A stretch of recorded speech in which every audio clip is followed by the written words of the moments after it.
Hello there. So, I would like to talk to you today about today's date, which is February the 17th, 2026, which is the annular solar eclipse and also the first day of the Chinese um, astrological year of the fire horse. We've moved away from the wood snake into the fire horse. So, this is a significant date. There's a lot to say about this, but I would like to talk to you about what the nine have told me, which is in the previous transmission that was uploaded a couple of weeks ago in bulk and Eclipse into Equinox, Spiralization of the White Wheel into New Lemuria 2026. So they kind of put everything into one transmission about these important dates, talking about the in bulk in February with a culmination point around the new moon. So that would have been February 1st. And then moving into this eclipse point and this shift in the Chinese astrology, the year of the fire horse, and then moving into the equinox, the March equinox point, and what this means.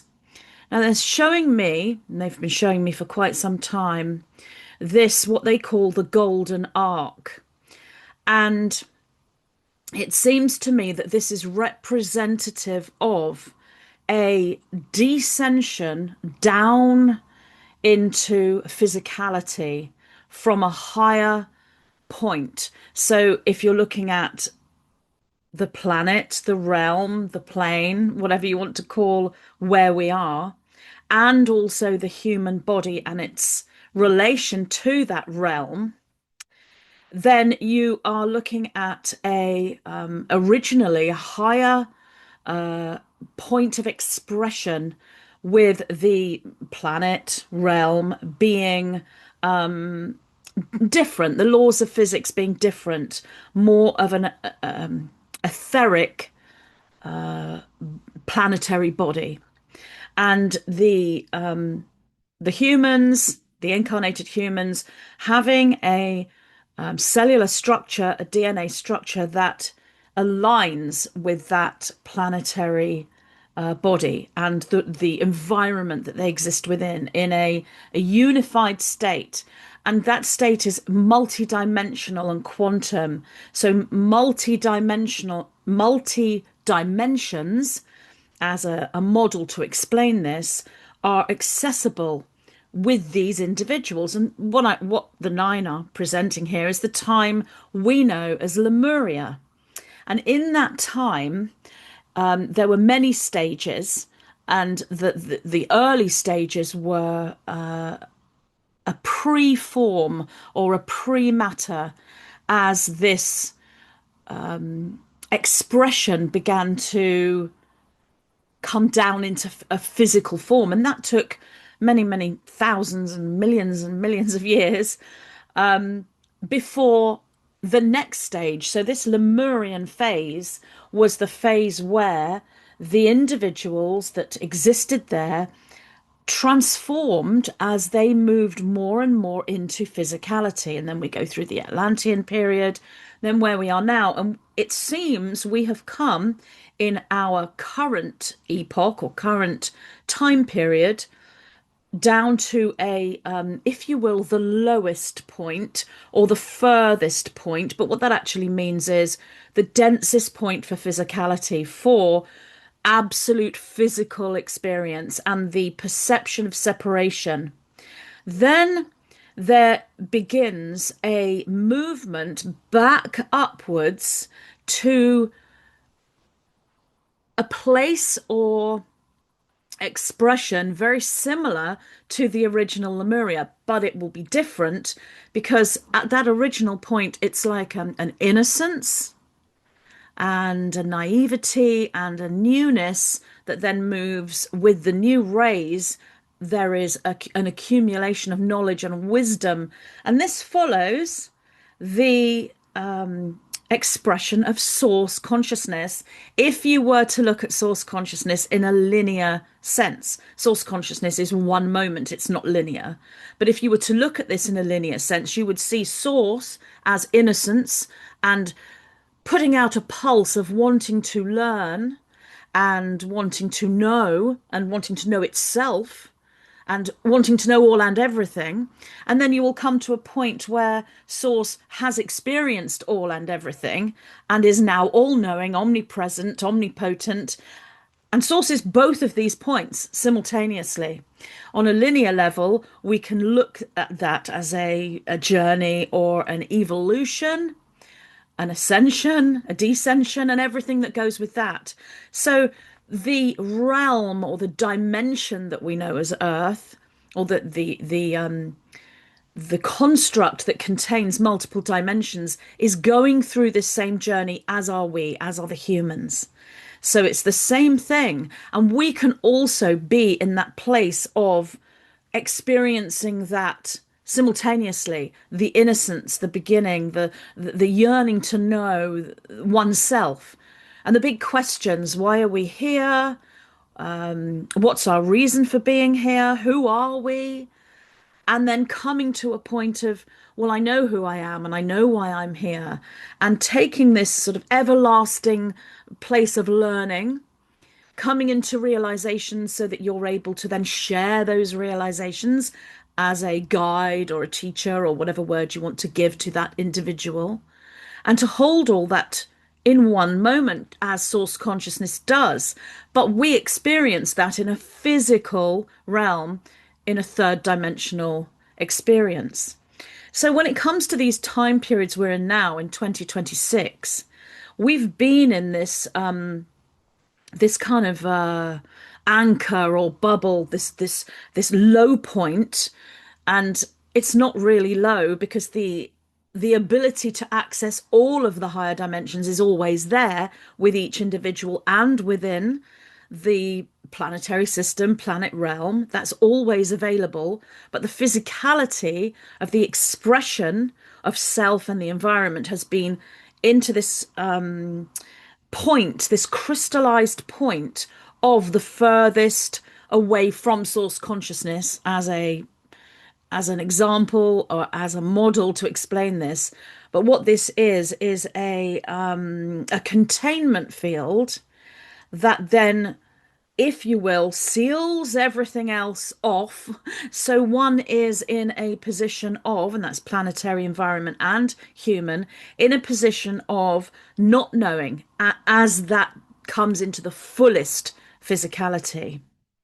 And then there comes a point where that planetary system, that evolution, moves away from this, and let's just call this crystallized anchor, and one could see it as an arc that comes down to its lowest point, settles there, and then moves back up, which again is a model to express reality. And that's what the nine call the golden arc, even the Ark of the Covenant, because it is a promise made by every soul. So it's an expression of that. So there comes a time where the expression and the experience of the individuals and the construct, the planetary system, the realm, whatever you want to call where we are, move out of that and begin their first movements back up into this place of multidimensionality and an etheric presentation that is very similar to the original Lemuria, but containing all this knowledge and wisdom that's been accumulated along the way. Now, there's specific timing for this, and this movement away is to do with a critical mass of the consciousness of humanity and a critical mass of the consciousness of aware humanity. And that aligns with the timing of the movement of reality itself, the planet. So you can look at different types of astrology. All the models will show this same movement.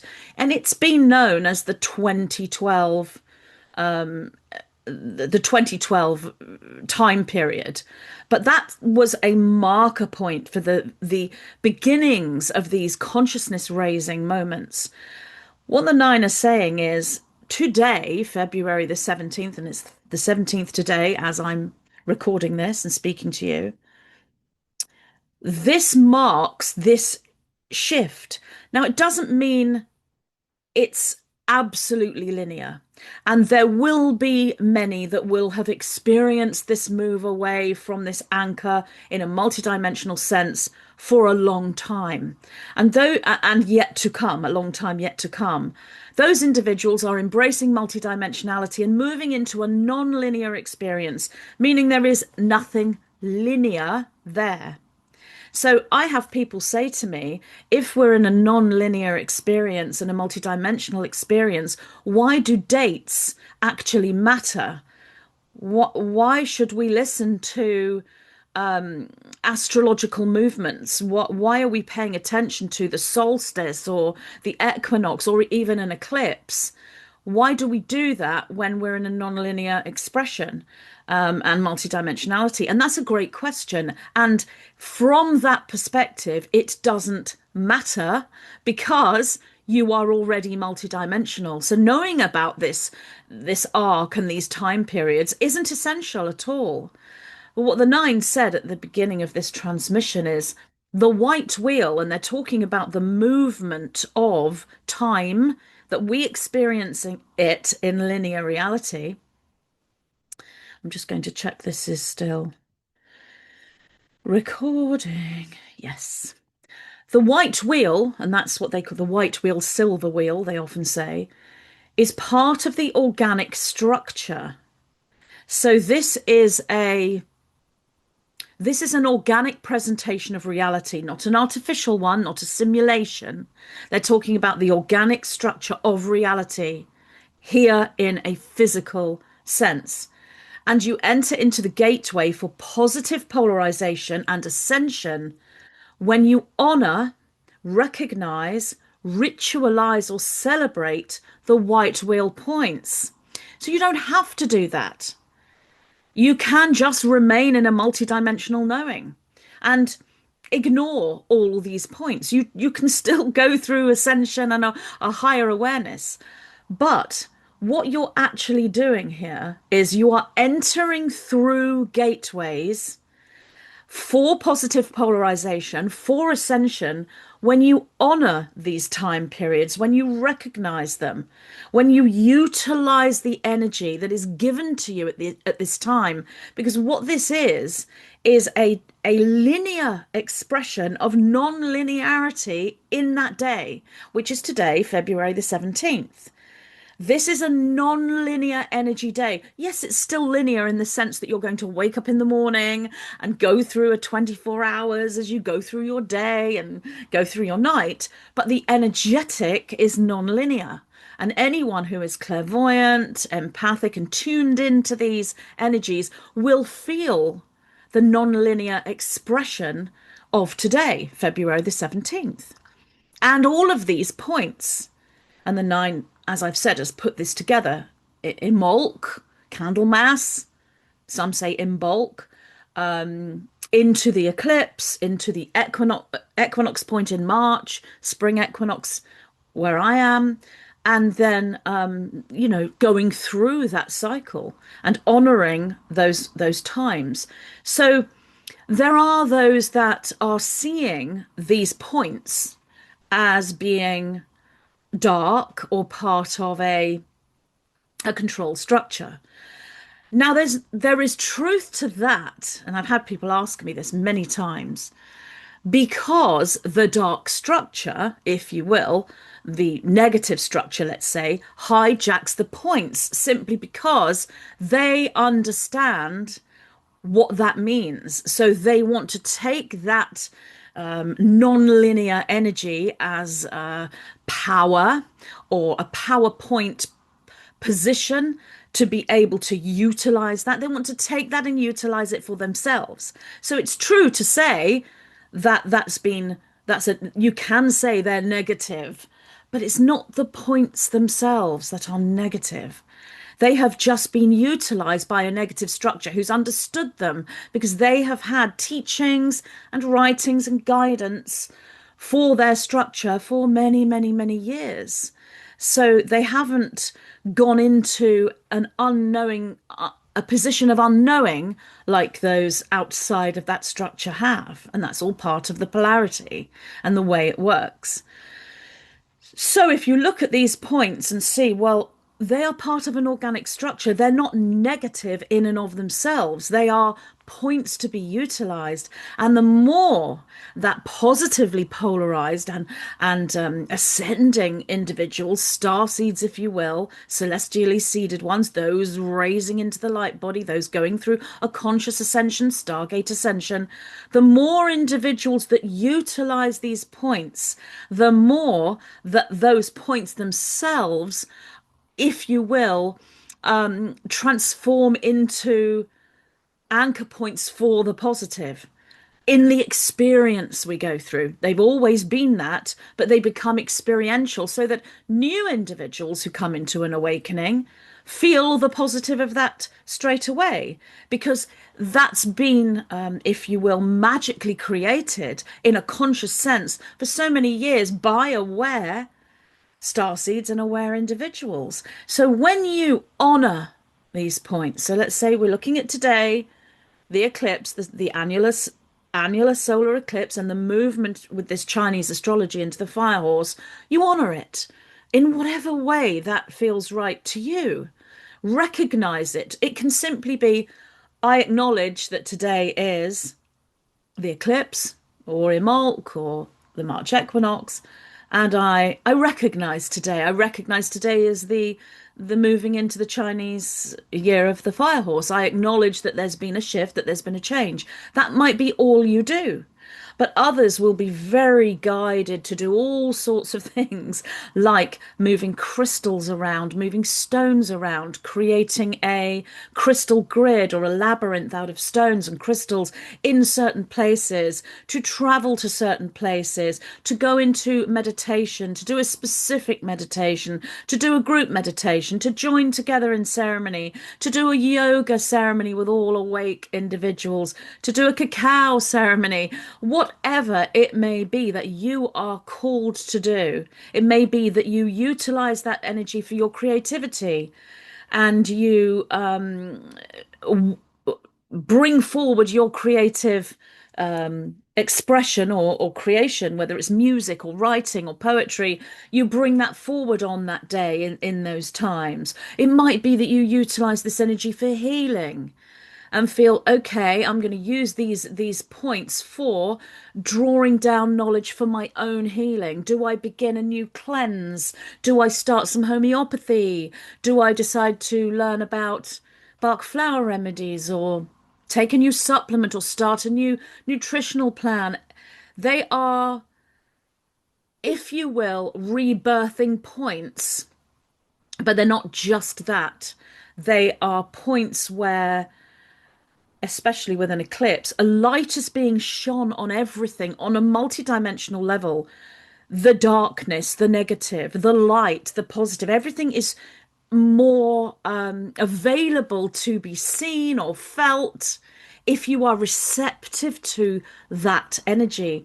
And by honoring, recognizing, ritualizing, which is so powerful, however you choose to do that, or simply celebrating, let's go out and have a nice dinner together. Let's go stay in a hotel or an Airbnb today. Let's go and see family in whatever way. If it's conscious, if you're saying to yourself, I am doing this today because today is the eclipse or the March Equinox or Imbolc, whatever point it is, you are intentionally creating um what the nine call focused intention.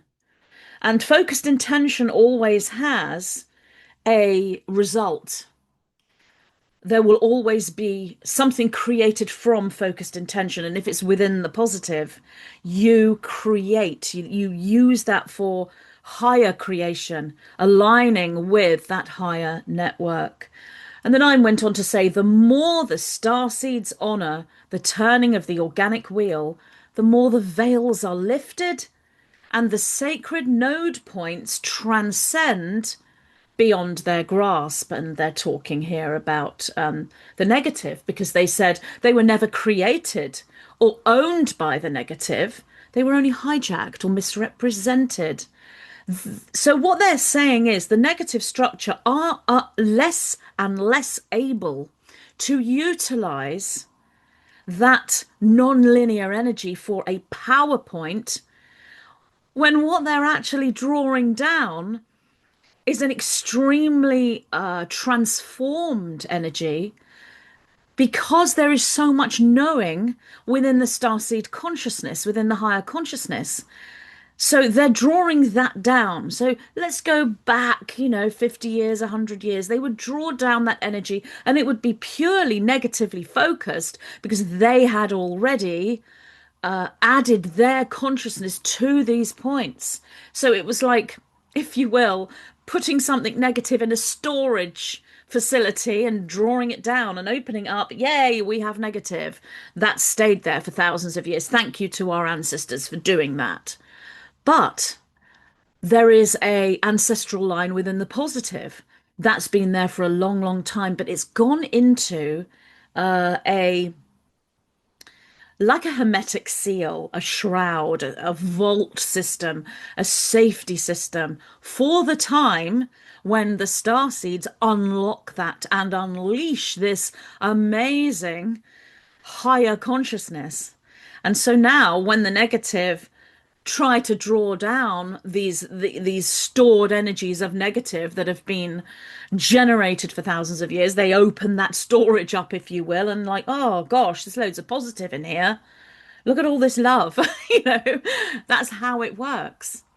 And so the more awake individuals honor that and realize, okay, they've sensed the negativity. That's not wrong. It's true. They are correct in their ability to feel that. But when they are aware that that isn't what it is organically, that's been hijacked. That's been misrepresented. Now we can see, oh, let's go beyond that. Let's look at the organic, because the turning of the wheel is seen by some as negative in and of itself, simply because it's linear. And therefore, this coming down from the Lemurian etheric energy and settling in this third dimensional physicality is seen as negative, because it's moving away from the true expression. Now, all of that is true. However, if you see that as negative, if you see the third dimension, the double helix, DNA construction, and all of those things as negative only, then you miss what the whole arc of the covenant golden arc is, which is the experience of innocence to all knowing. It's the path of source consciousness, but in a linear sense. Source consciousness had to experience this by moving as far away from itself as it could. So that's why it goes down into physicality, to experience the furthest point, and then allow those aspects of itself to experience itself as individuals. That's why it's called ascension, because you are individualizing yourself. You remain individual as self and unified. You don't lose yourself. You become unified as you move upwards in this arc.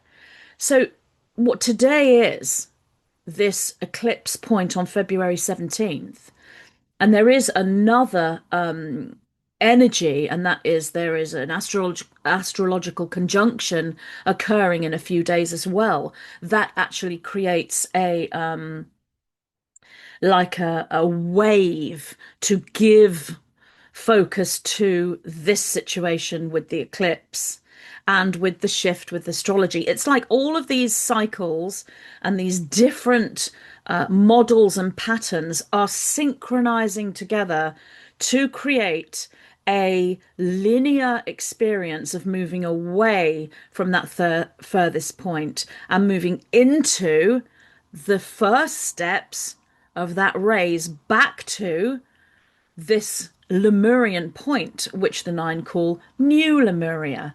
And it's the year 2026 when that shift occurs on a en masse awareness. So in a linear sense, the expression that the aware individuals experience occurs at its highest point because critical mass is at its highest. There are more individuals experiencing that move into nonlinearity. So 2012 and the whole meaning of that was that sort of taking the overview and looking at this calendar over thousands of years. Oh, looks like the year 2012 is roughly where that is pointed at, but that encompasses several years either way of that 2012 point. And 2026 is extremely pivotal in that shifting. And it also, what is also shown here is the more the negative structure try to create, or they don't really create, but try to the night misrepresent and hijack the higher energies to keep this placement down. That's what they want. They want to keep everything here in this crystallized anchor point. They don't want the rays back. They want, because this is where they hold their power. And they're doing that in multiple ways. The Nine are calling this point the crucible point. But the more they tend to work with that, the more the higher energy releases because of the polarity that's already within this dimension and the way that polarity works. That's all explained in my latest book, The Tao of the Crucible, Navigating Artificial Intelligence in the Digital Realm. That's simply because artificial intelligence is the main tool being used by that structure, that negative structure, in order to keep reality inside this crystallized anchor point. But even this, even artificial intelligence, is going to have a polarity, and there'll be positive and negative in that, even though the tool itself is neutral. That's all explained in here. And many of the questions that are responded to in this book are from individuals who are members of my Buy Me a Coffee group who've asked questions, and those questions have been responded to. So these are questions that haven't come from me or directly from the Nine, but have come from others who really want to understand this and what it means for them in a linear, practical sense. You know, if there's an AI everywhere as they go through this, how do they navigate through that and embrace these points? How do they go into this organic white wheel and go into ritualization, celebration, honoring, and recognition of these points to be able to raise their frequency when all this is going on the linear reality? So that's a book to assist as the Nine are coming in with responses there. So that's a whole other, you know, video really. But what I wanted to do is talk about specifically today the eclipse. But it's difficult to talk about just the eclipse without talking about the higher points and the entire golden arc. Now, this golden arc can be given multiple different names. It can be the moving away from the 12 strand DNA structure into the 2 strand and back up to the 12 strand. That's another way of talking about this.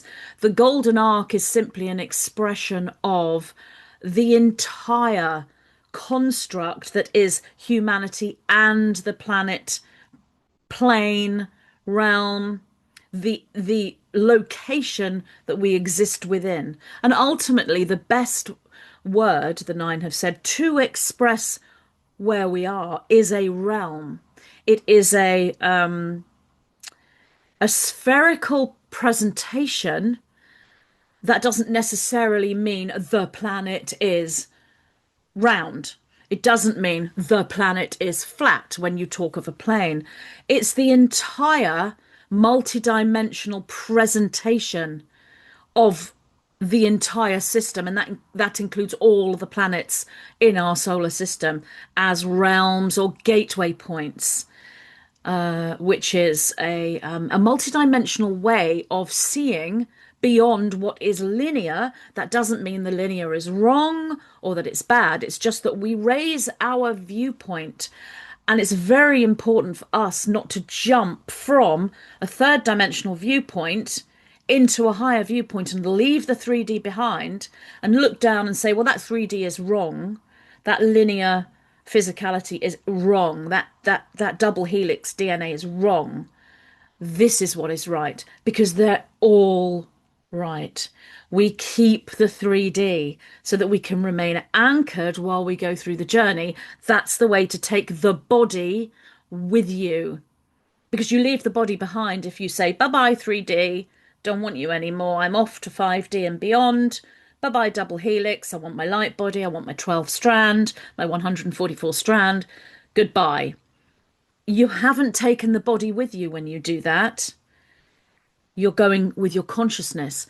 If you go back down and say, 3D, and that's the same thing as transcending the ego rather than integrating the ego. It's exactly the same thing. You go back down to 3D and say, this is 3D, this is physicality. It's great. I can draw down these higher energies and experience that here.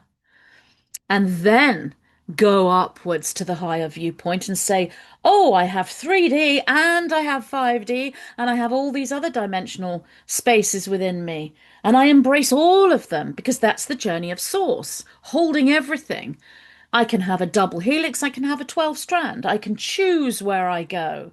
That's ascension, that's stargate ascension. So all of this is part of these points, and this eclipse today is extremely significant because this is the collective point as we've moved into this Chinese year of the fire horse. We've moved out of this crystallized anchor point and we're on the upswing of this golden arc. So let's go down to what the nine said about the eclipse specifically. So they're talking about Imbolc February 1st being the final turning before the new creation spiralizes. So they're talking about this coming down in a spiral. It's always been a cycle, this white wheel turning. Again, this is metaphor to explain reality. It's a model, a reality model. So you're looking at the cycle through the white wheel, through these points, through all of these astrological points, through these sabbats, through the lunar cycles. Everything has been a cycle. Now it's becoming a spiral because as the white wheel turns, it's moving upwards. So it came down and anchored. Now it's moving upwards again. Again, a metaphor to explain reality. And there are many metaphors. This is just one metaphor, but it's the metaphor the nine used to talk about this eclipse point and the points at this sort of February, March 2026 placement. Okay, so Imbolc or Candlemas, Feb 1st, is the final turning before the new creation spiralizes. So the final turning of the wheel. So if you see the wheel as turning as a just a turning round and round as a circle, this is the final turning, which has been going for thousands and thousands and thousands of years. Then when it shifts into the March point, then it becomes a spiral, meaning that that crystallized anchor point turning around is now moving upwards on a collective level, linearly within the collective experience of the realm, the planet, and awaken aware humanity, and ultimately all humanity. So they're talking about the new creation spiralizes. This is akin to what is known as etherealization of physical matter. So physical matter was ethereal, as in antimatter, and came into matter over these thousands and thousands and millions of years from Lemuria through Atlantis to now. Now it's going back into the etherealization or the antimatter, which is why it's non-linear and why the clairvoyant souls can feel it because they're becoming more and more and more intertwined and unified with their environment as a realm. That's why some people are saying, well, the planet's not round. The planet's this shape or that shape. It's the connection to the true reality that's bringing those thoughts in. This is why souls are seeing fairies more and more and more. Many souls have seen fairies for many, many years.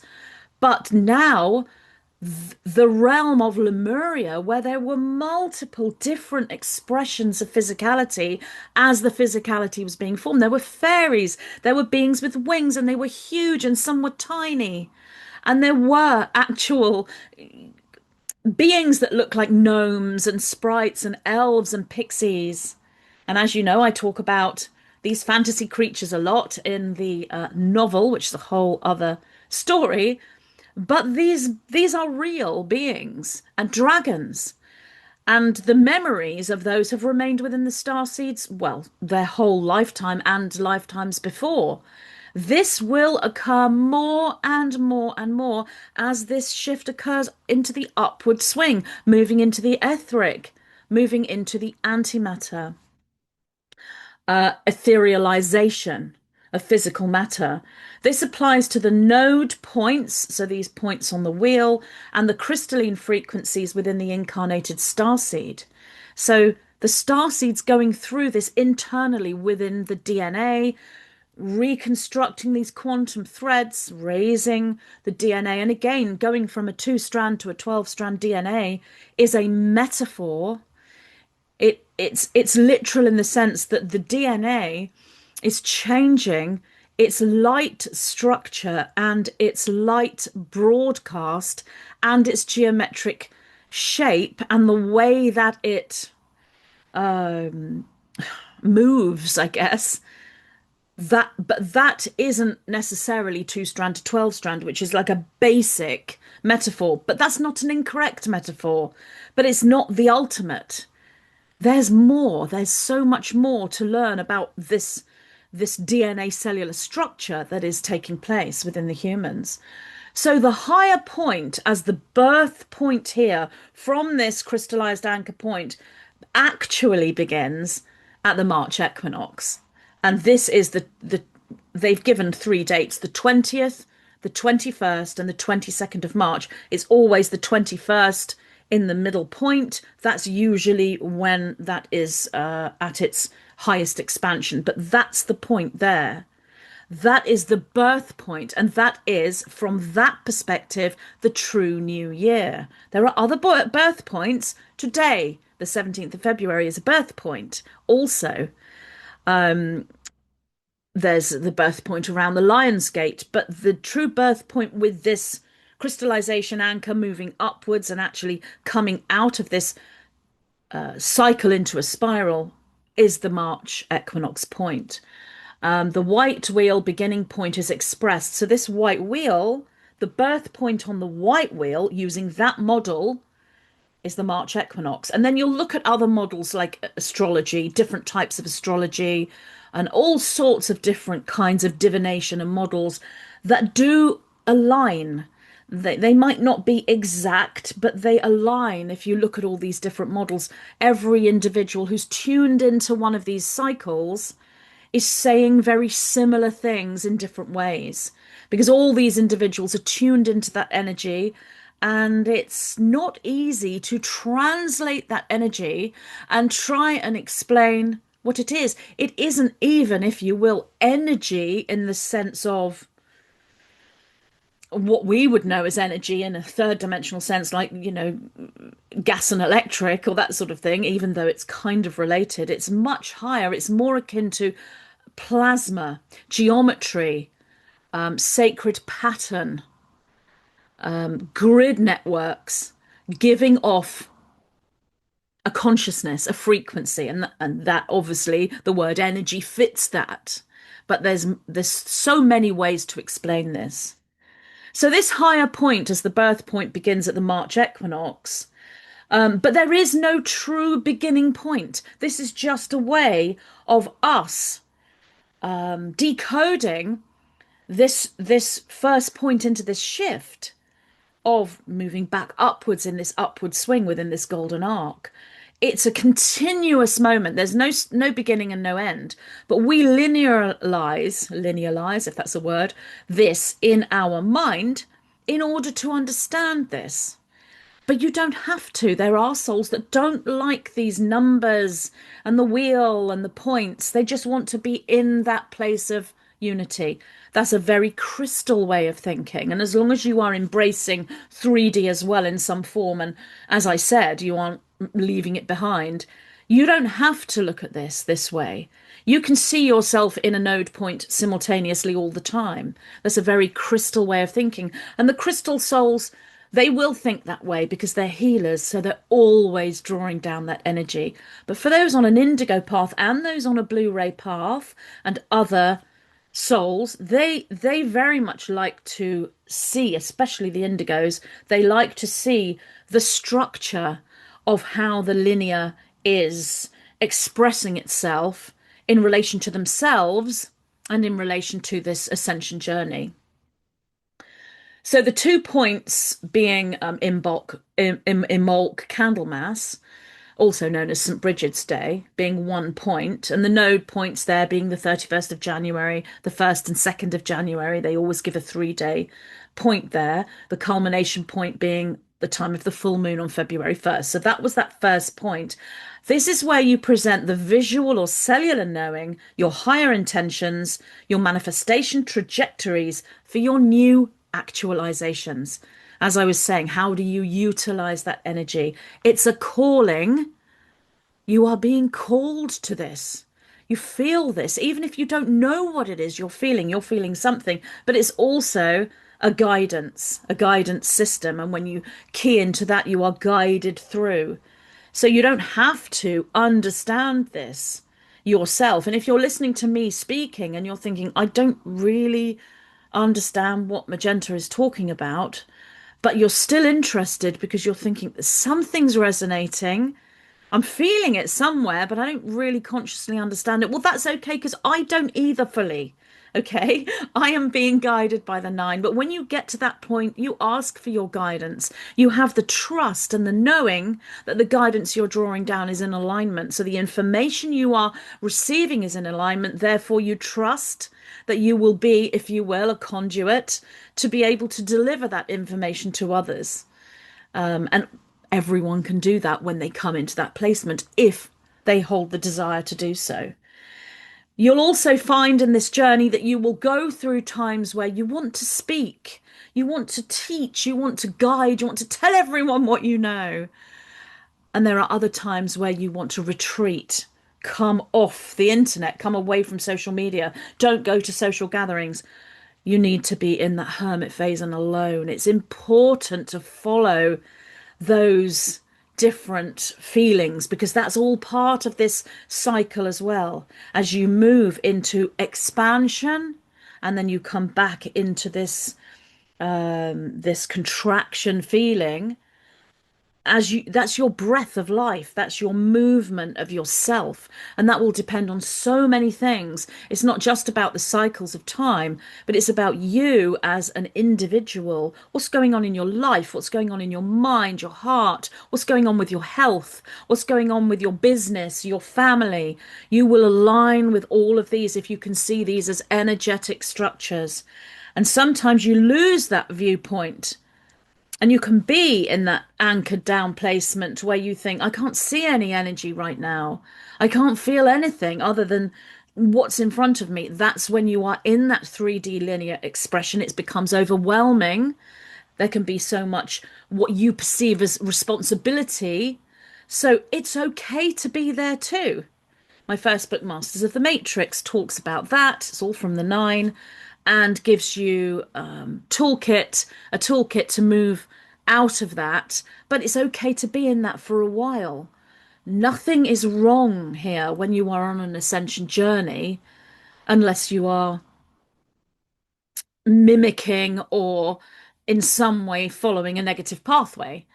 But if you're in that positive stream, even if you're feeling down or lost or cut off or too weighed down to the physical and not enough higher energy, that's all part of the journey. And it's really important to love yourself through it as if you are your own best friend. And, say to yourself, okay, you made a mistake there. There are no mistakes, but, in a linear sense, you made a mistake there. What can you learn from that? I should have done this. I should have done that.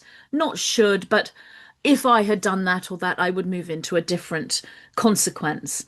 So you're always looking to analyze, but at the same time, you're taking time to rest. So you're not always in an analytical placement of your own reality. You're taking these silent times, and you can utilize the white wheel for that.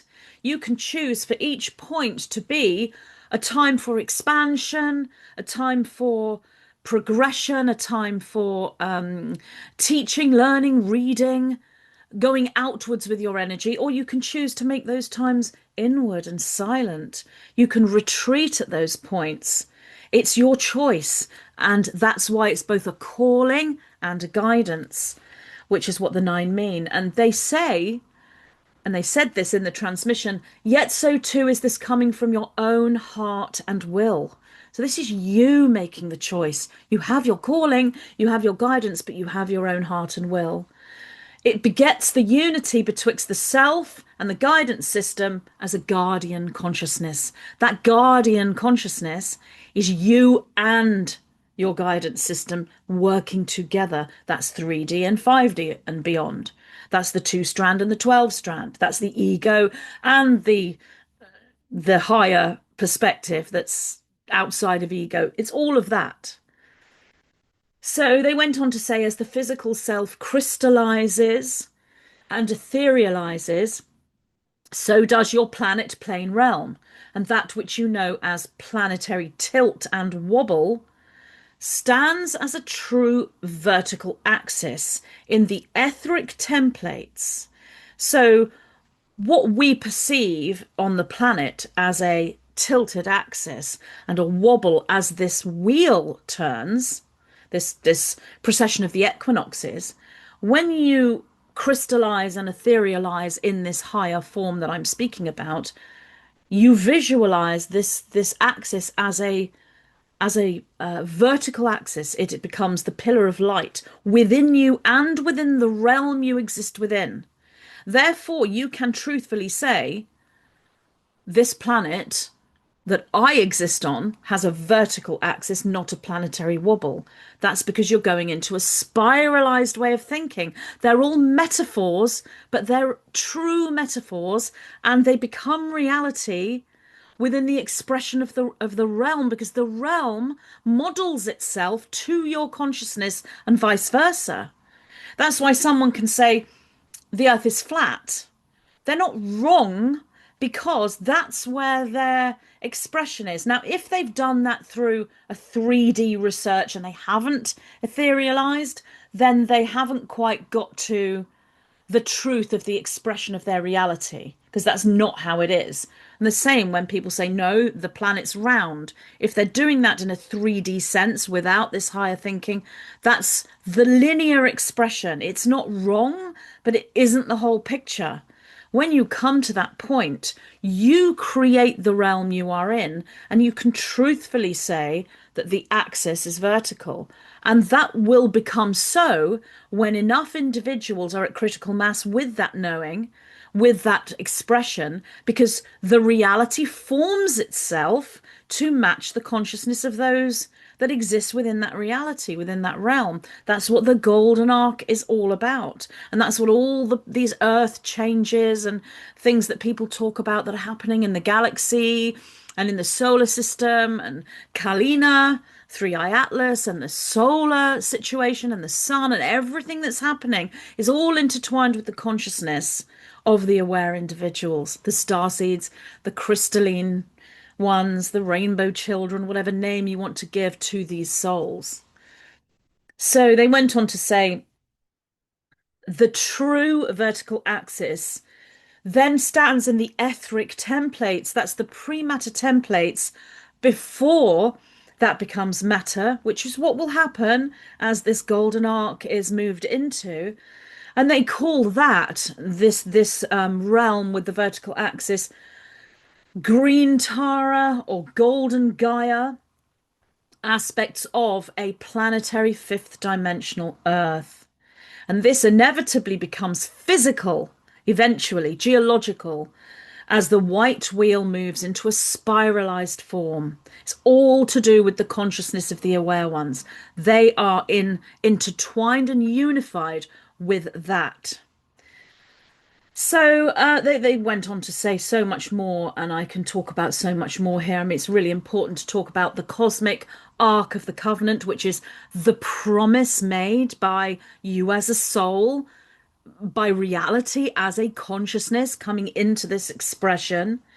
But they did actually say that with this arc of the covenant, you will be presented with the return of the artifact that is the coveted art of the covenant.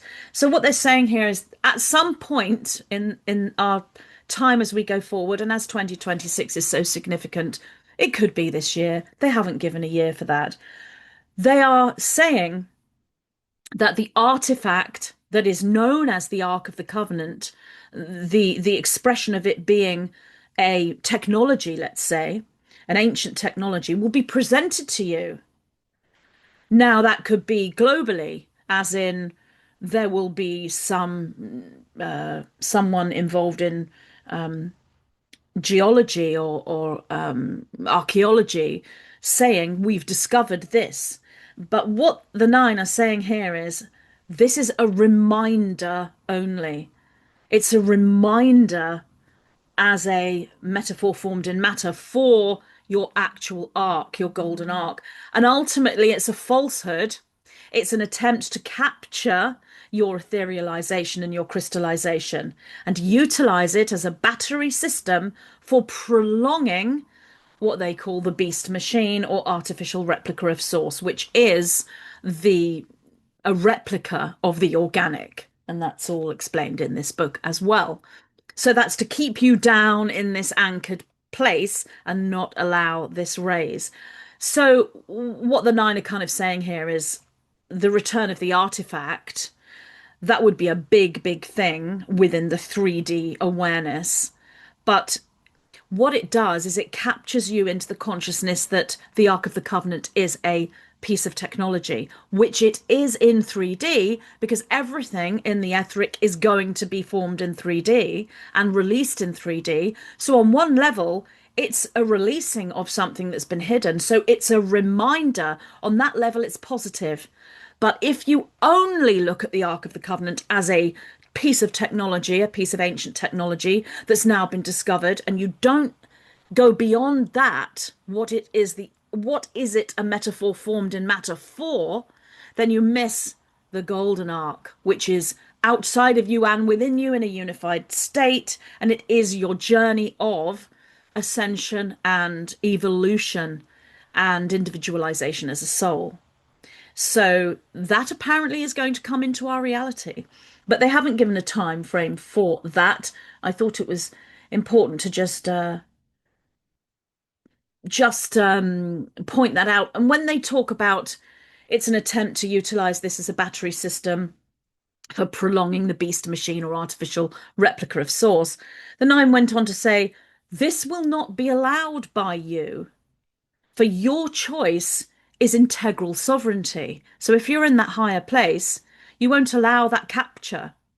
You will be, no, I will be here in this ethereal rays in this crystallization. You shall, through true etherealization and crystallization, not only be untouchable by the negative polarity, but so too shall you be unseen by them.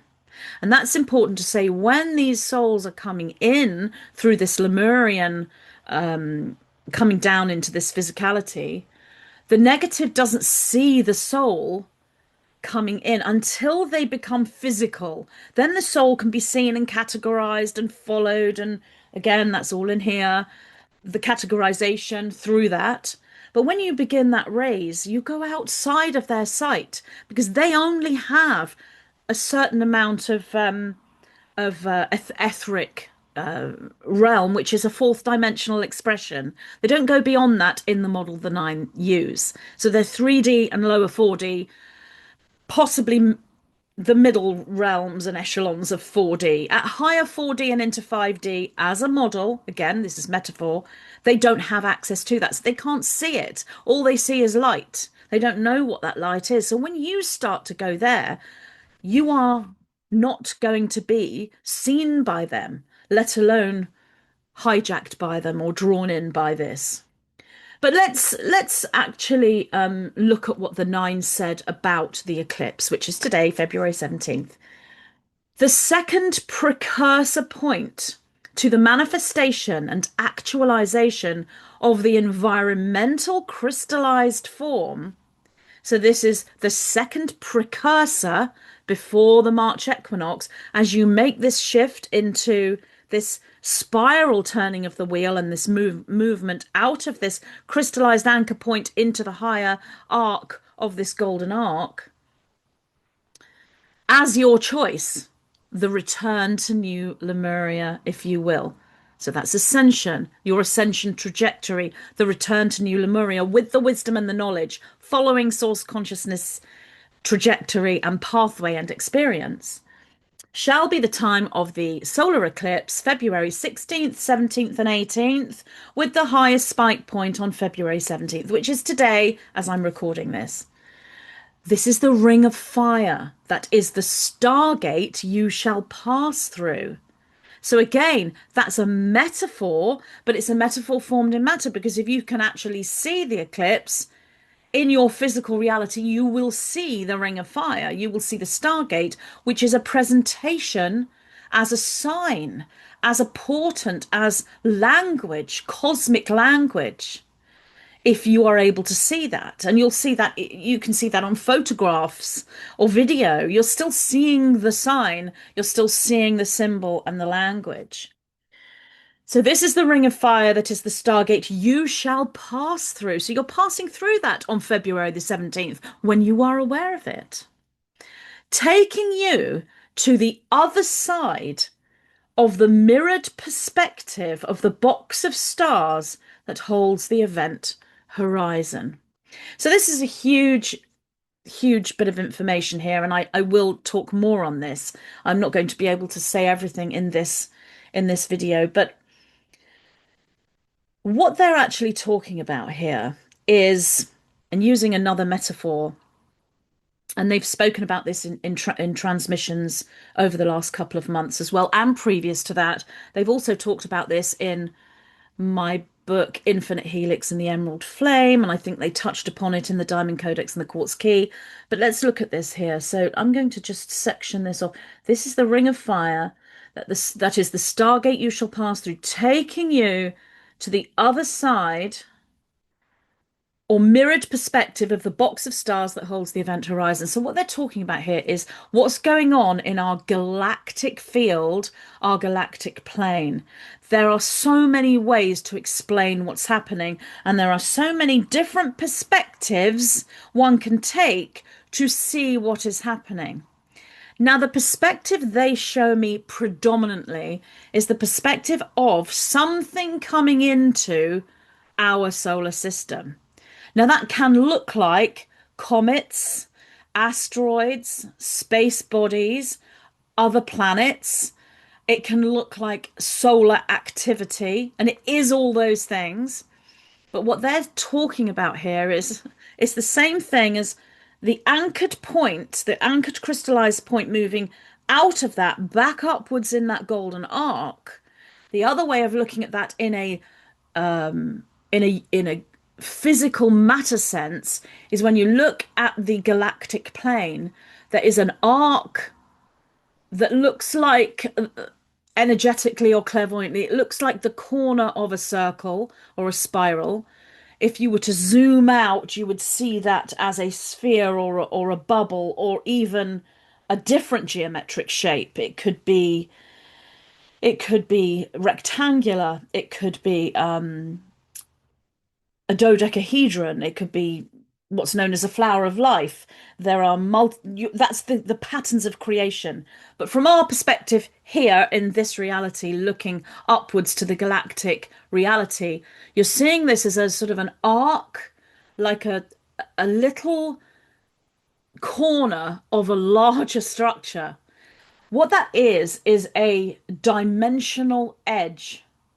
Now, it's metaphor in the sense that we're moving from one dimension to another or moving through several dimensions into several other dimensions, and in a physical sense you're moving from one area of space to another area of space. The nine say this dimensional edge is the edge or is the presentation of the boundary between matter and antimatter. Now, some of this can be pinpointed in areas like, for example, Kalina, Three Eye Atlas was in this Sagittarian area, and there are other areas that you can pinpoint.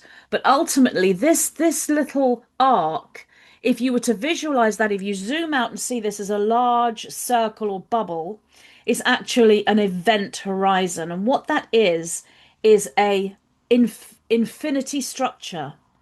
It's also being called the box of stars. That's because the presentation of the stars and the planets and everything we see in this reality, as in the matter realm, is completely different to the presentation of the stars and the planets and any other celestial body in that realm, because that's antimatter. So the stars are different, but it's full of stars, whereas there's not as many stars to see in the matter reality as there is in the antimatter reality, because it is a presentation of consciousness. It's the pre-matter templates for a whole new epoch and the new Lemuria, the green Tara, the golden Gaia, whatever you want to call this that we are moving into. So if you see it as a whole, it's an infinity structure, meaning there's nothing outside of it, and you can't cross it. You can't cross an infinity, the edge of an infinity. This is all in Infinite Helix and the Emerald Flame. You cannot cross a boundary. You can't go across an event horizon. You couldn't get into a spaceship or an aeroplane or a rocket and fly across the boundary in your physical sense, because it doesn't exist. It's not there in physicality because it's antimatter. And this is why Three Eye Atlas Kalina was so confusing, and the way that it moved, because it's winking in and out of the two realms. It's in matter 1 minute, antimatter the next. So it was moving in strange ways because it's part of this dimensional edge, this box of stars. It's also known as the tetragrammaton, which is the expression of what it is at a geometric and consciousness level. Again, that's all in Infinite Helix and the Emerald Flame. And the information from the nine doesn't go in depth with that because they told me I wasn't ready to understand that at the time of transcribing the Infinite Helix and the Emerald Flame. So there's so much that they need to explain to me. And because I'm not mathematical in my thinking necessarily, I can to a point, they utilize the right brain hemisphere for me to actually teach me things. So everything is coming through as as image, as archetype, and as story rather than mathematical scientific. So I have to learn their metaphors over time to explain what that is. I am also told, however, that there are scientific thinking individuals that will listen to what I'm saying and they'll be able to translate the information into a more scientific language. So, that's what they say will happen, but that's a whole other issue. So let's look again what they said. Taking you to the other side, or mirrored perspective of the box of stars that holds the event horizon. So the event horizon is within this antimatter field. So you've got antimatter and you've got this formed infinity structure. Within that infinity structure, there's nothing outside of it because it's infinity. It's infinite. It goes on and on and on and on forever and ever and ever. So there's nothing outside of it. However, when you're on the other side of it, it's an infinity structure and you're in a different structure. So there is something outside of it, and that is the expression of linearity and physicality. You can't cross it, but what you can do is move in a instantaneous transformation from one aspect of the dimensional realm to the other. So you can, just like Kalina, just like Three Eye Atlas winked in and out, you can wink in and out once you have the coordinates within your DNA to do this. So, this solar eclipse, February 16th, 17th, and 18th, with the 17th being the highest spike point, presents the ring of fire, a metaphor formed in matter. When you are aware of that ring of fire as a stargate, and you can allow the DNA to respond to the language of light that's presented as, the DNA will say, that's the ring of fire. I can go through that. I can move through that ring of fire. So the DNA then changes its structure, changes its shape, becomes plasma and quantum and all of this light, and moves in itself, changing the consciousness of the individual that holds that DNA, and that DNA is outside of the individual as well as within. You, on one level, go through the ring of fire, but on another level, what you're actually doing is being in two places at the same time. That's the bilocational consciousness, etheric bilocation. So you're in this physical realm and in antimatter simultaneously. So just like Kalina, Three Eye Atlas, you are in the physical realm and in the antimatter realm. You've crossed the event horizon and you are now in that other realm, which is the 5D and beyond, Golden Gaia, the new Lemuria, New Earth, beyond this golden arc, the new, all the names that you can give to that, and that's the light body. That is the integration and transcendence of ego, self simultaneously. That is the omnipresent an omnipotent consciousness, bilocational consciousness, trilocational consciousness, holding then the infinite helix. That's why it's an infinity structure. That's all in that book. This point of February 17th, this eclipse is crucial and pivotal for this shift. And your awareness of it is what will allow it to occur, which is why I have come on today on the day of February 17th to talk to you about this, to present what the nine have said in this transmission, to analyze it to the best of my ability, to present it to you so it comes into your awareness, so you can know you're in this etheric antimatter and matter reality at the same time. That's a multi-dimensional expression that you are seeing as part of our solar system structure and everything within it, including the sun and the unity with the sun and all the movements that are occurring there. So you cross the event horizon.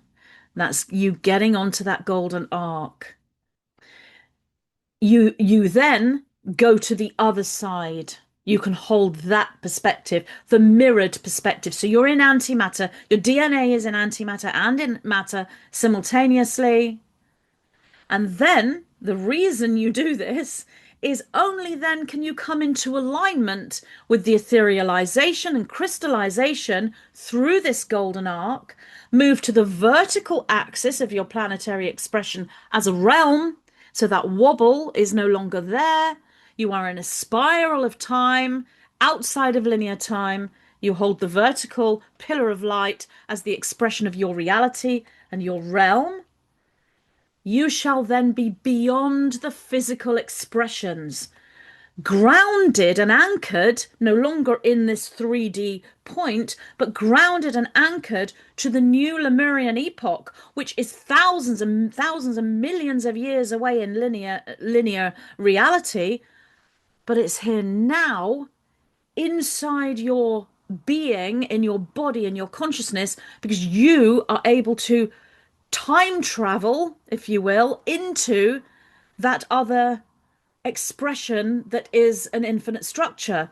You cross the event horizon. You actually go there and become that within yourself. So you are in New Lemuria already. It's thousands and millions of years away in linear time. It's here now in your multi-dimensionality. So you ground it into your linear experience. And that is why this eclipse today on February 17th and the shift into the year of the fire horse within Chinese astrology, just two presentations, is so pivotal because that's what it's doing in the consciousness of all the awake and aware ones. And it's not always easy to explain that. And there are many individuals explaining this in so many different wonderful ways. So this is just one.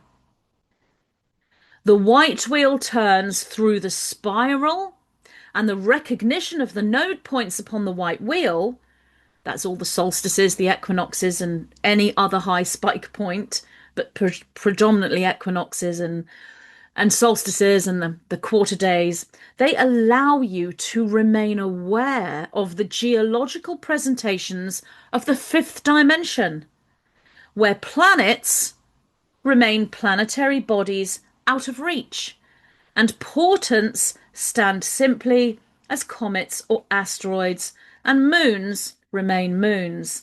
So, what they're meaning with that is the white wheel turns through the spiral.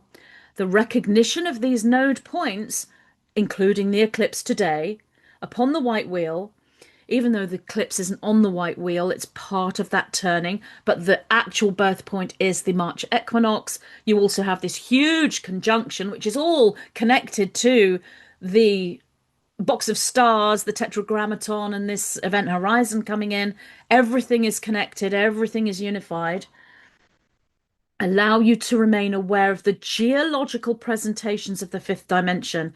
So this higher realm, this new Lemuria, you can see geologically and in a matter sense what that will look like. One being this vertical axis instead of the wobble that we are told about or shown as being reality. We move into true reality, which isn't what we are told in 3D. This allows you to go beyond this geological presentation. In a geological presentation, the 3D, planetary bodies are simply planetary bodies and they're out of reach. You can't get there. You can't go there in your linear self. Portents, signs, language of light, like this arc that's coming into the solar system, this dimensional edge, this event horizon, and Kalina, the Three-Eye Atlas, and multiple other planetary bodies, comets, asteroids, you name it, that's all coming in right now as we make this shift. They simply stand as comets or asteroids. You would look and think, well, that's a comet, that's an asteroid, that's a planetary body, and you label everything.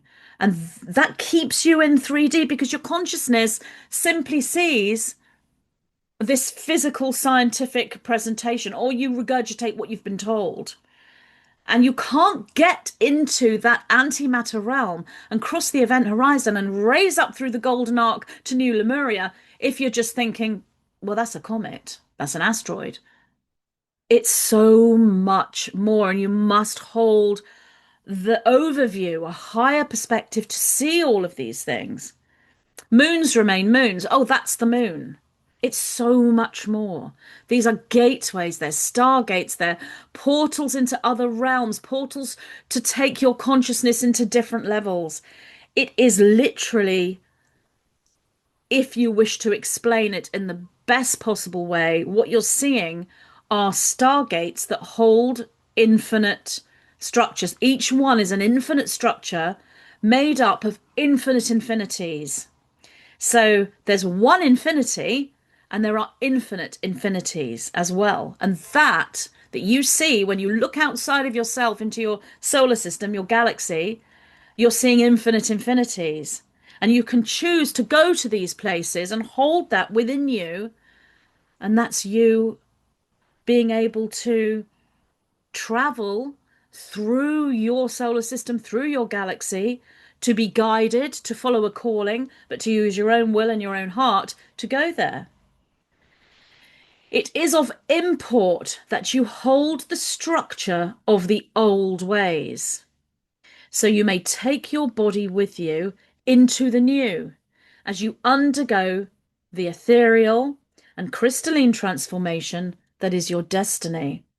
So, holding the structure of the old ways is very the ancient ways, the ways things have been since coming through this Lemurian gateway or portal into physicality from this ethereal antimatter expression. What was there then? We had fairies and dragons.